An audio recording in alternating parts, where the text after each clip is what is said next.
Okay, welcome everyone to the last day of our professional development. Sorry I can't be there with you, but this will be still a very productive and effective day. Today is writing with the iPad. So I'm going to give everyone a moment to get their iPads up and turned on, everything onto the system, connect to the internet, and we will get started.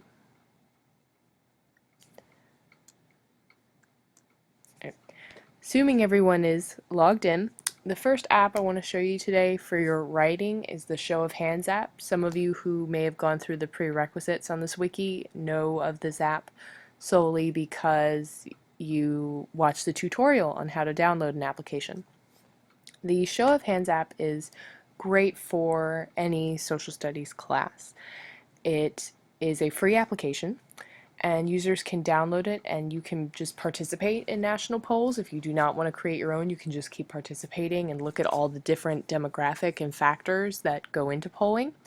Or students can create their own polls and they can focus on one specific group, like maybe they only want to make it private and just poll their classmates. Or they can poll, just people in the state of Maryland, just a specific age group, or they can poll the entire country. So it really gives students a chance to get the opinions of people across the country and really get a big sense of what the whole country is thinking about on a specific issue, and it makes their questions seem far more important.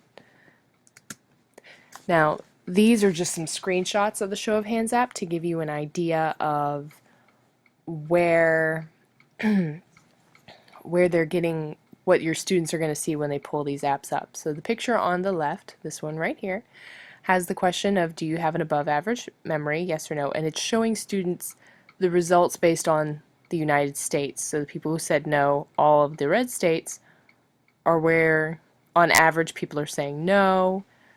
All the blue states are where people are saying yes, and the purple are where it's even. The even down here on the lower portion, if you keep going through, they break it down by gender and age. Here they have it based on age, so you can see the percentages based on age groups, and they have it based on income and political party. So it really lets students look at the different demographics. This would be great for a government class polling on issues. This would be great for a psychology class looking into different perspectives on psychological disorders or conditions like memory. If you want students to do a lab activity, this would be great for getting some information for their background. This would be great on a U.S. history or world class if you're having students poll each other on their perspectives on issues like dropping the atomic bomb, or what percentage of people actually pay attention to world events or know the history behind them. This would be a great application to utilize.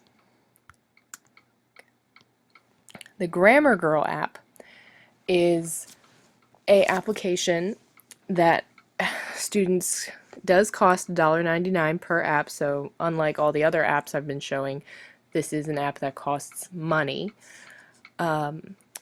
This app contains podcasts that are updated weekly, so not only do you have the entire history of all of their podcasts, but you also get a new one every week and they're all on writing tips, ways to improve your writing to be a better writer. So this is great for students who have problems with grammar. This is great for students who just really don't know how to do outlines or topic sentences. And if you're in a if you're hurrying and you've covered it and you're not sure if the student's really getting it, this is a great way to give them some one-on-one help without singling them out amongst the whole group. You can give groups of students, like today you guys are going to listen to a podcast based on topic sentence because you notice that this group of students has difficulty writing a topic sentence, and you can group them together and have them listen to that app. And you can group students and say you're going to work on constructing a sentence, maybe work on nouns and adverbs and adjectives because those are things that they have difficulty on. It's really great as a tutorial that students really don't even realize they're being tutored. It's very handy in that regard. But the negative aspect is, again, on these tight school budgets, it is $1.99 to access this application. Here are some screenshots of it. So these on the left side here are all of their past podcasts. So you can click those and kids can watch them. They have music and sound and imagery that goes with it. So students can go through and really, access these. The majority of them do not have ads in them, which is great. It just focuses on the content solely. This is just an idea of how you would utilize it. You can follow it on Twitter. You can email them and ask them, like, you know what, can you please do a podcast on this specific issue because my students have trouble with it. You can follow them and visit their website. It's a really great tool. They do tend to listen to viewer feedback, so that's really handy. The final application that I'm going to show you today for writing with the iPad is the Outliner app. Now, this application is the most expensive one at $4.99 per download, but that's possibly because it has the largest variety of uses. Users can use this to create outlines for papers, something that many high school students tend not to do. They don't want to outline papers. So this is a great application that it shows them how to outline the paper and encourages them to do it. They can collaborate with others on papers. They can share outlines through it and work with each other, so that's great for peer review.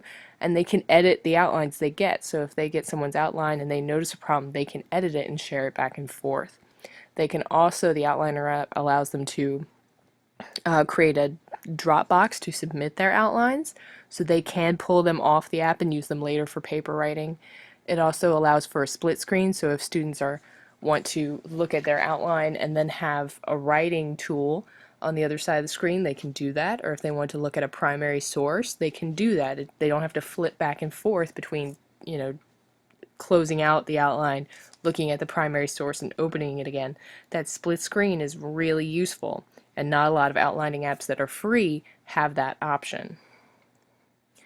These are some screenshots of the Outliner app that'll let you know what it looks like. This is an example of an outline on the left. So you have the topic of Act 1 of the play, Introduction of the Coyote and the Roadrunner. Well, it sounds more like a comic, a cartoon, than a play, but it has the act. And then it lets them create the topic, and then they can really flesh out some bullets underneath. So it's not just there's hunger. You can go through and really go through the details underneath each topic. So the pseudo-Latin names. And they go through underneath each one and give details. Over here, it has an example of the outliner, gives them some basic tips on how to utilize it so they're not just flying blind. It does teach you how to create your outline. And it allows you to expand on your topics, how you want to collapse them. If you just want to have this on the top, you can do that. Do you want to copy them? Do you want to check them and delete, move things around, email? It gives you all of these options. It's very user-friendly, so it's not going to be an application that you have to really babysit your students when they're using it. Once they understand the basic gist of it, they should be able to come to grips.